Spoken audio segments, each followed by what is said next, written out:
Good Monday evening, everyone. Just want to give you an update on our next concerning winter weather system as we're still dealing with the brunt of the one we just had. Now we're dealing with some cold temperatures, got some leftover snow flurries, maybe an isolated snow shower out there this evening. Very cold temperatures. Stay inside if you can. That breeze just really puts a bite to it. Tuesday, Wednesday, Thursday, not looking too bad at all. We'll talk about that more in just a moment. But the attention is all focused on Friday. Friday is the attention hog now, and our USA mortgage level of concern for Friday, as of now, I have it at a level 3. So we'll see if I take it to level 4 as more data comes in. Impacts to travel for sure.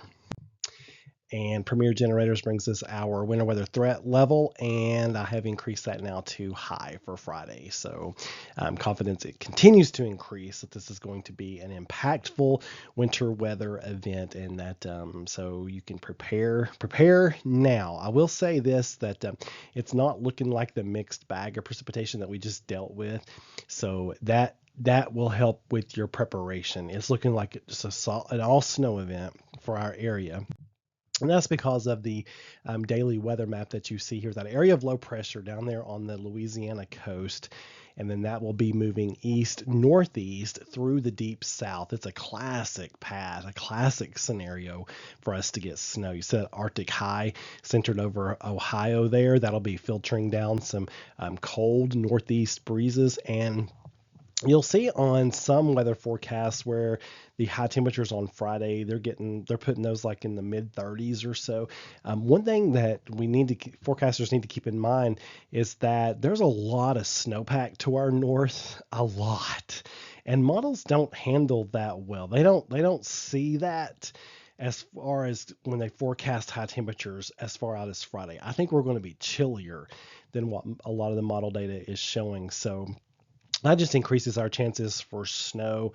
And I'm not seeing any indications at this point that we need to be worried about freezing rain or sleet or anything like that. I think that's a problem that North Alabama, North Georgia, maybe Chattanooga, they might have to deal with a little bit. But I don't see that happening this far north of the low. So but we'll keep tracking things. This is still Monday night and we're talking about Friday, but my goodness, there have been indications, there's been signals of this system for many days. I don't know how long ago I mentioned this for the first time.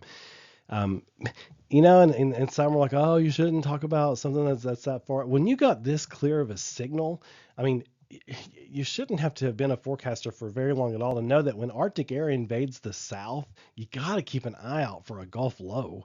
And there were indications early on that there would be a Gulf low. So I feel like it'd be pretty irresponsible not to mention that to folks and let them know if there's something they may have to prepare for. And look, lo and behold, here we are.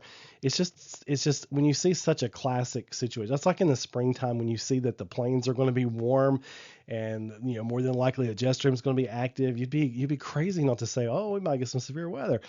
So when the signals are strong, more than a week out, you can start mentioning it, and you're with the caveat that things could change. Things could change with this as well. But I want you to notice my banner at the top there. They normally they're going to be sponsoring the this is Bramall. You got Bramall Travel and Bramall Brook Boutique. They're going to be sponsoring the on this day in weather history. That's such a popular graphic in the day-to-day weather. I think that's the most popular graphic I've ever made as far as consistently day by day. So scan those QR codes and see what they're about and check them out, and hit them up if you need their services or are interested in learning more about them, because they are generously sponsoring the Meteorologist Mark website and app, and I sure do appreciate that. I hope you do too. M&M's forecast snowfall totals. So it's early to be doing this, but hey, live a little, right? I have felt like from the beginning, when I first saw this show up in the data, I thought this is going to be a 3, 4, 5 incher, 3 to 5 inches. Um, I'm being a little bit more conservative with that on this graphic, but just so you know, it's looking like a darn good chance of 1 to 2 inches for sure. And then we'll see about that 3, 4, 5. So, yeah, to be this far out and me be this confident to share my thoughts on snowfall totals this far out, I would say right now a safe forecast would be 1 to 3 inches. That's the safest you could forecast. 2 to 4, getting a little bit dangerous there. 3 to 5 is a pretty risque forecast this far out, but it is not impossible. Notice I didn't give 5 inches that low of a percentage.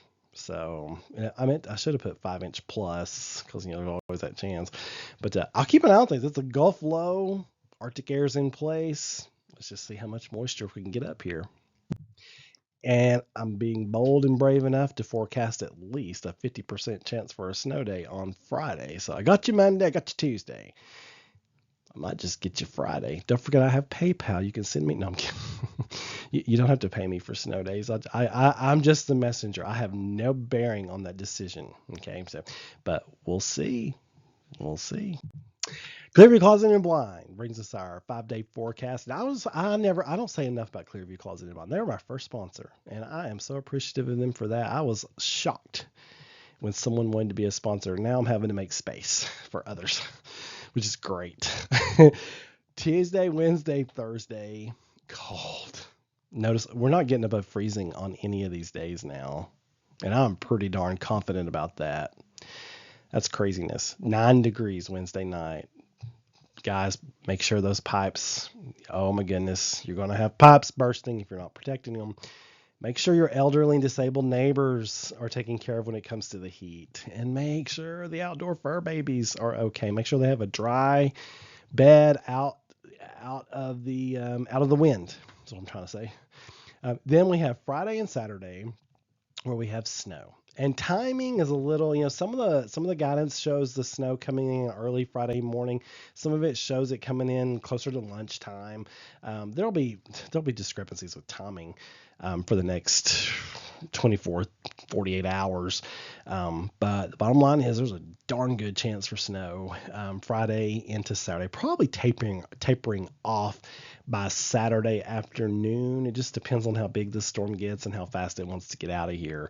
So, gosh, it's craziness, isn't it? But it'll be, for those of you who are not fans of this, pitiful. Springtime will be here before you know it. For the rest of us, yes. Anyway, all right. You guys take care. Stay warm. I'll keep an eye on things. I'll let you know if my thoughts on this change. I'll do special updates from now till then. You just keep it right here, meteorologistmark.com.